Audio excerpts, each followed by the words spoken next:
Hey guys, it's Chris here. Today I'm going to start a new series. It's called Track Breakdowns. The first song we're going to do is actually Song of the Century. I just put that song up last night. It's one of the older songs that I made back when I was in audio school. And it's a rap song, but it features some rock elements too. So I just kind of wanted to break down all the tracks because I have quite a few things here. To start with this, I'm just going to kind of go through some tracks and solo them out, show you some of the mix settings I used, but I'm probably going to split this up into a couple parts just so this video doesn't get way too long. So, but I'm just going to get started now and to show you some things. The song actually started out as like a jam me and my friend Spencer had. I usually play drums, he plays the keyboard, sometimes I'll play bass, but this song actually started out as one of those jams. I took the bass part I made when I was jamming with him on one of our jam session days, and I actually made it into the main idea for this song. In this song, it's actually a fake bass. I used the bass inside of Logic, and I programmed the bass, but it doesn't really matter because I wasn't really going for that authentic sound, but this is what the bass sounds like. It goes like this.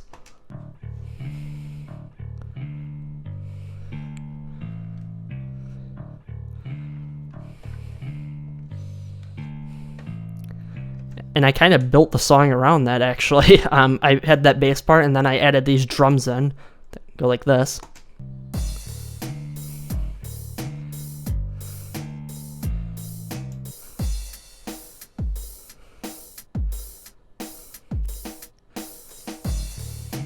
And once I had that, I kind of just built around it. I think the next thing I added after that, it's been a couple of years, so I don't remember the exact order, but I'm pretty sure I had this, and then I added this piano with it, though.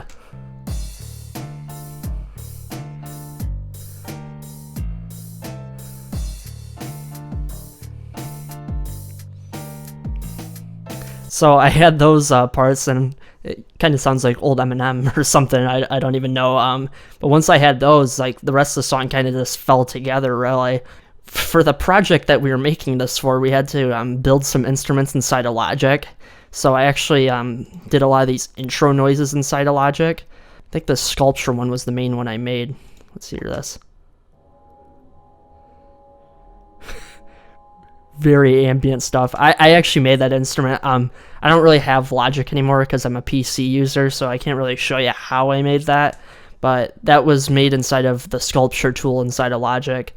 So I had that, and then I built this ambient pad around it.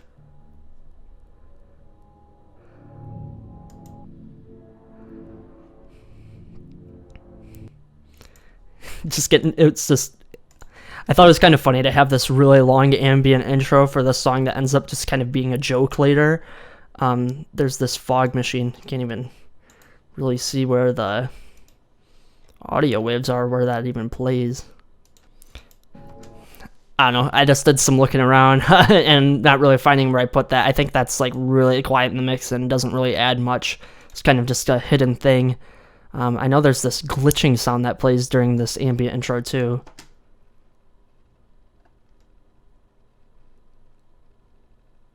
Just some really quiet stuff to add ambience to the track. This thing called ambient flute here, this is actually a weird hidden gem that I did. Let's find where it plays. It's somewhere around here.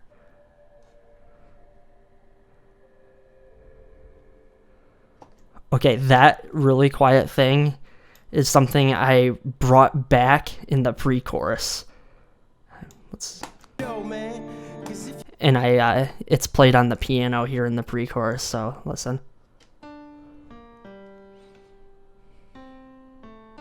This super weird nod that I did for foreshadowing for later. There's also this other stuff in the intro, this bass swells, which are somewhere around here. Right there.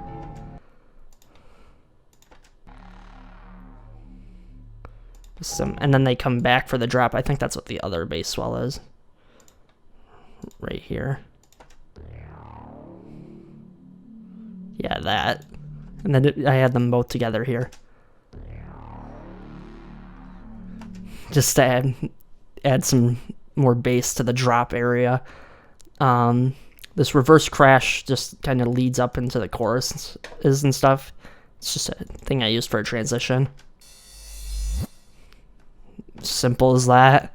The heavy kit here, it's actually for the intro, and it's later in the bridge, but it's just to build up into the song, so.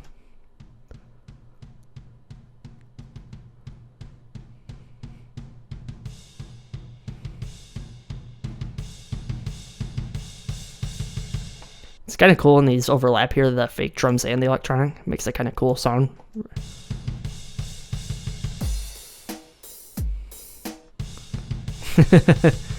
Okay, and then we got this arpeggiator. This is actually used like on the choruses. No, it plays in the last one for sure.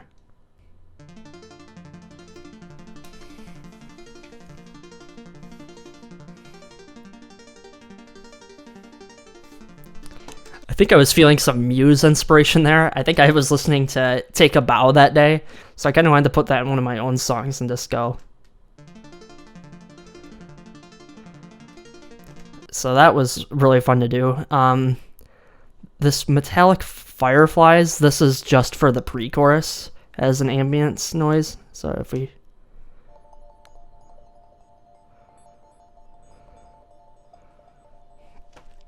There's that. Once I had all of those instruments done, I actually added the guitar and stuff later. I added the guitar after I actually did all the vocals with Chad and Brady. Gosh, I'm losing it today, I tell ya.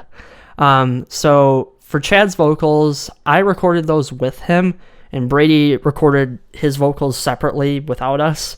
But Chad's vocals are, we kind of wanted to do something funny at the starting here. There's these ad-libs. It was just a super hilarious idea. Listen to this. Yeah! Diss track 2018, one take, baby. Get 'em. But those were just put in there as a joke, and it was not one take. We actually did quite a few takes because I had to direct Chad on how I wanted the vocals exactly, so we spent some time on it.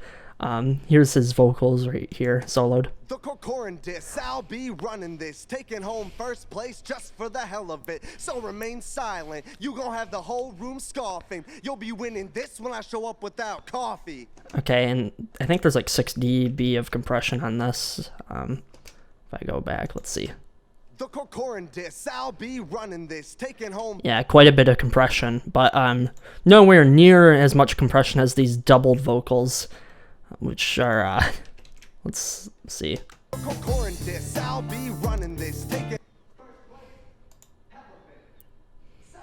Look how much compression, like gain reductions on that.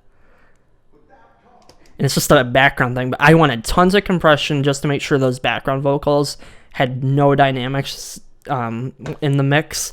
They're just a background thing to make the vocals really pop out on the like syllables, because he's only saying a few words on the doubles if you pay attention right here.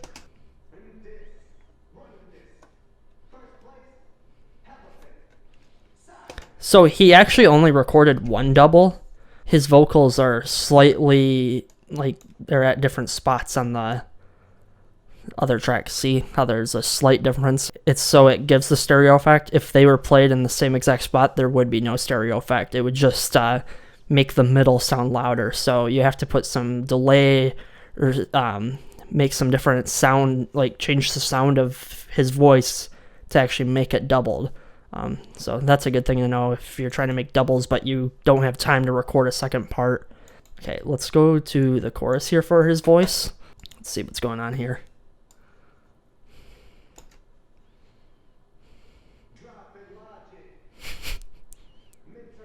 That's that double, but there's actually another double on here. Let's see, listen to this. Just a pro tool, man. I'm dropping Logic, the king of the DAW for the midterm project. Audio. So I think that's actually the same part as this first part. There's just a millisecond delay again. So. You just a pro tool, man. I'm dropping Logic, the king of the DAW for the midterm project. Audio. Yep, they're just shifted to the right. I actually left good notes on this this session. That's kind of odd for me to do that. So there we got that, and Professor, yeah, that's cool.